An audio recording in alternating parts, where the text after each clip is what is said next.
sekali. Hari ini kita akan belajar yang namanya KKA. Ada yang tahu apa itu KKA? Ya, KKA ini adalah mata pelajaran baru yang akan diajarkan di sekolah kita ini.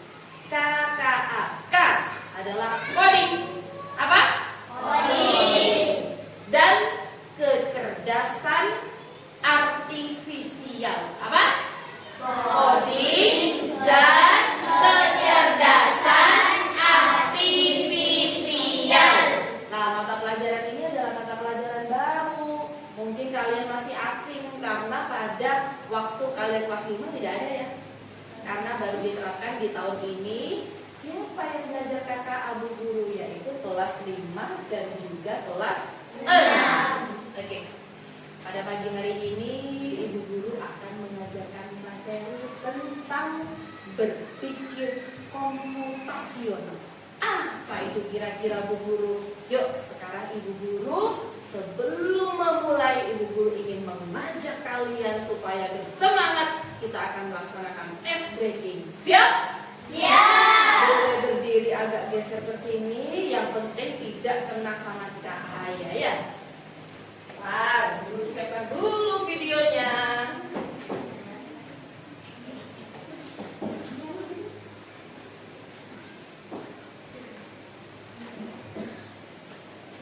Videonya yaitu ice breaking yang ini. Sebelum dimulai, Ibu Guru akan menghidupkan terlebih dahulu. Bluetooth mode.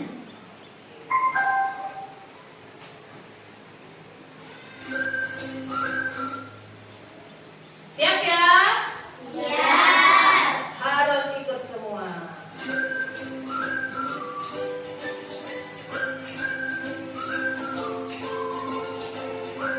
Hati-hati kena itu. Agak ke belakang nggak apa-apa Nada. Nah, sip. Ya semua kita bergerak bersama. Kanan, kanan, kanan, kanan.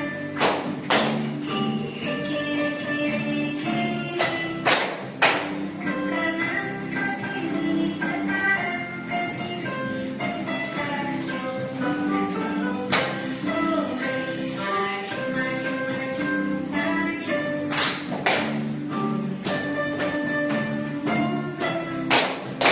Ke depan, ke belakang, ke depan, ke belakang. Putar jongkok dulu.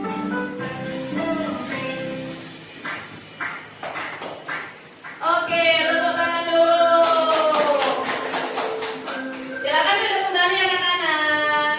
Lama ya tidak ketemu sama Ibu Guru, makanya kalian terlihat canggung. Padahal ini adalah pembelajaran seperti biasa. Baik anak-anak, ini adalah berpikir komputasional. Apa? Berpikir komputasional. Apa itu berpikir komputasional? Kita cek. Berpikir komputasional adalah cara berpikir untuk menyelesaikan masalah secara logis dan sistematis seperti cara kerja komputer.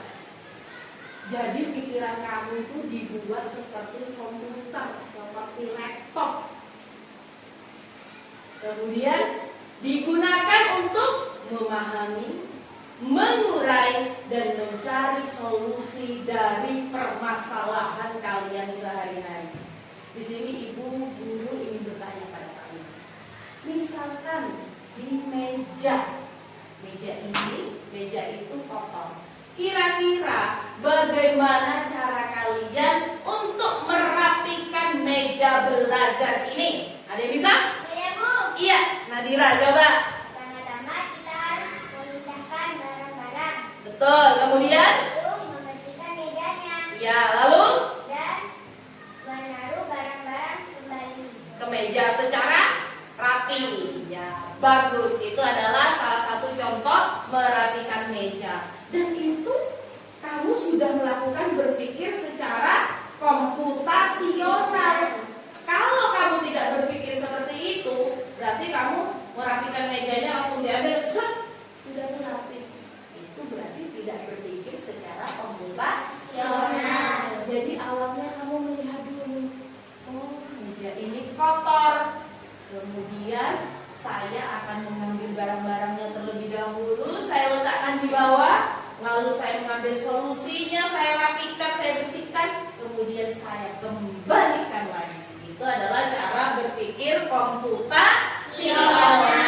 Lanjut ya. 4 pilar berpikir komputasional. Yang pertama, ini dekomposisi. Kemudian yang kedua, pengenalan pola. Lalu yang ketiga, abstraksi. Dan yang keempat, algoritma. Dekomposisi yaitu memecah masalah besar menjadi bagian-bagian kecil. Kemudian kedua, pengenalan pola, mencari pola atau kesamaan dari masalah. Kemudian yang ketiga, abstraksi, mengambil informasi penting dan mengabaikan hal yang tidak relevan. Dan yang terakhir, yang keempat pilarnya yaitu algoritma, menyusun langkah-langkah solusi secara runtut dan juga sistematis. Lanjut. Contoh berpikir komputasional dalam kehidupan sehari-hari yaitu menyusun jadwal belajar. Kemudian dekomposisinya membagi waktu untuk belajar, bermain, dan juga istirahat. Kira-kira kamu lebih banyak belajarnya, bermainnya, atau istirahatnya? Istirahat, berarti kamu paling banyak tidur ya. Kalau banyak istirahatnya, ya tidak apa-apa, karena memang seusia kalian tidurnya harus cukup sesuai dengan 7 kebiasaan anak Indonesia hebat. Kemudian nih yang ketiga apa? Pola. Waktu belajar biasanya setelah makan siang. Lanjut, menyusun jadwal belajar lagi. Kemudian abstraksinya fokus pada kegiatan belajar. Yang keenam, algoritma, menyiapkan buku, mengatur meja, belajar 30 menit dan juga istirahat. Sekarang Ibu Guru ada tugas kelompok untuk kalian. Tugasnya apa Ibu Guru? Nih, bagaimana cara mengatur antrian di kantin. Kemudian gunakan dekomposisi, pola, abstraksi, dan algoritma untuk menyelesaikannya.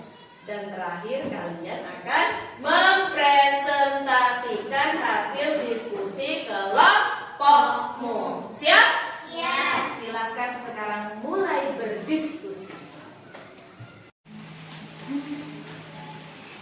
Baik anak-anak, mulai diskusinya ya. Bagaimana cara mengatur antrian di kantin?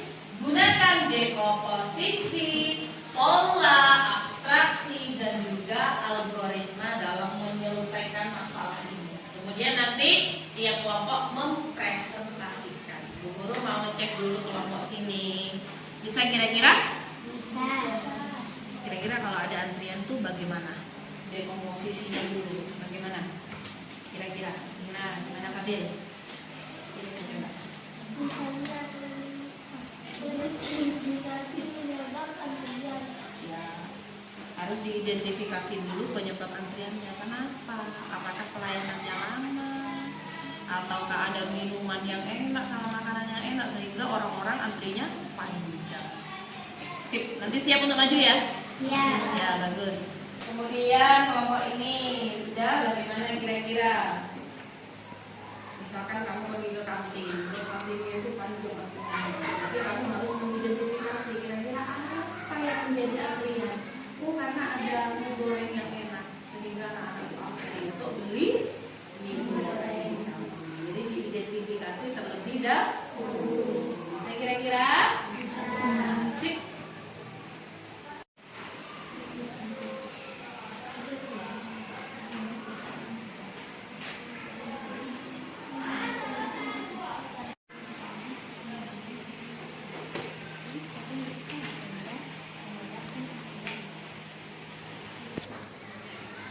Baik anak-anak, sudah selesai semua diskusinya? Sudah.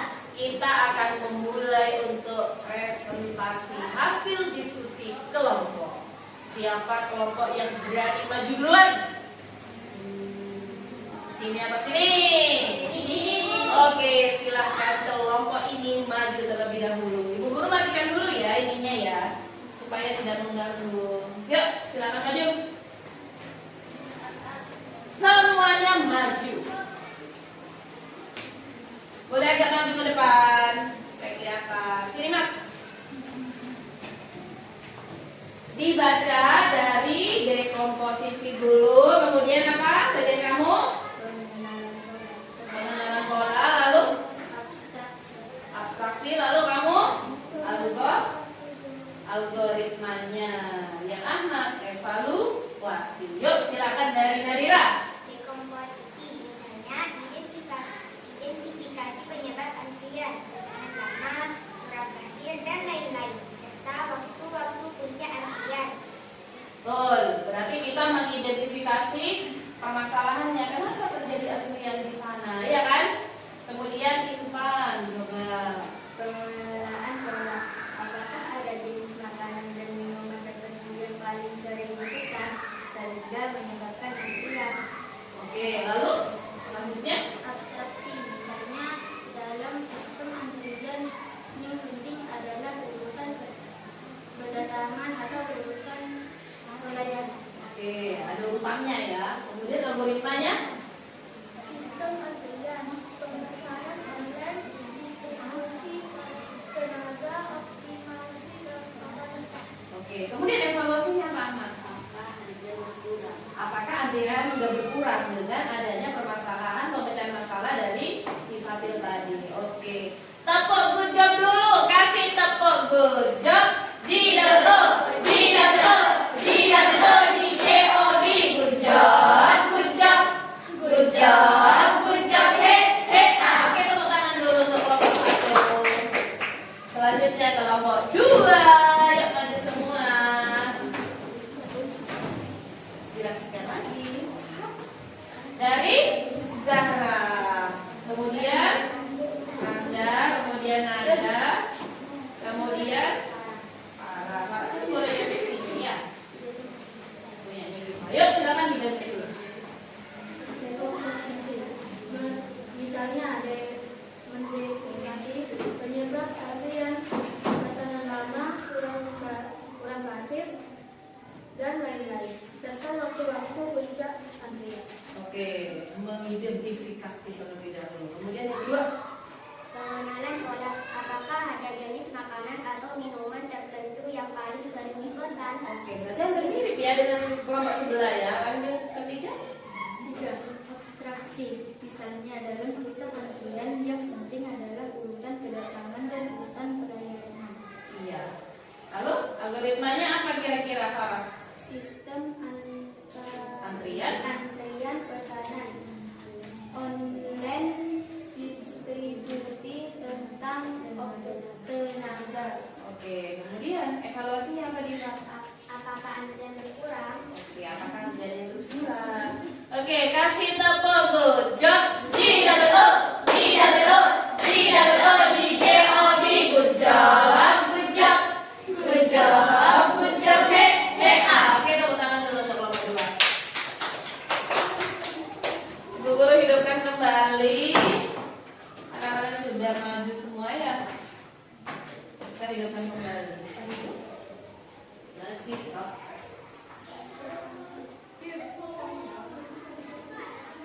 Yuk. Sudah ya, tadi sudah mempresentasikan semua. Kita tunggu dulu baru dihidupkan.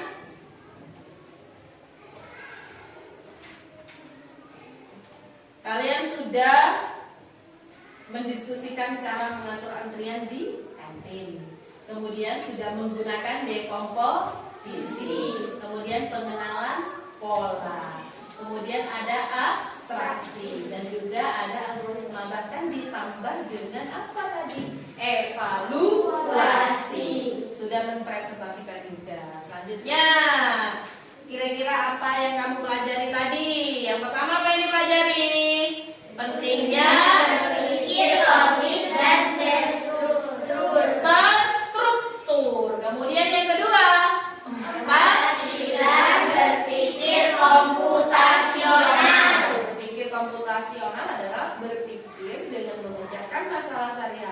layaknya seperti komputer.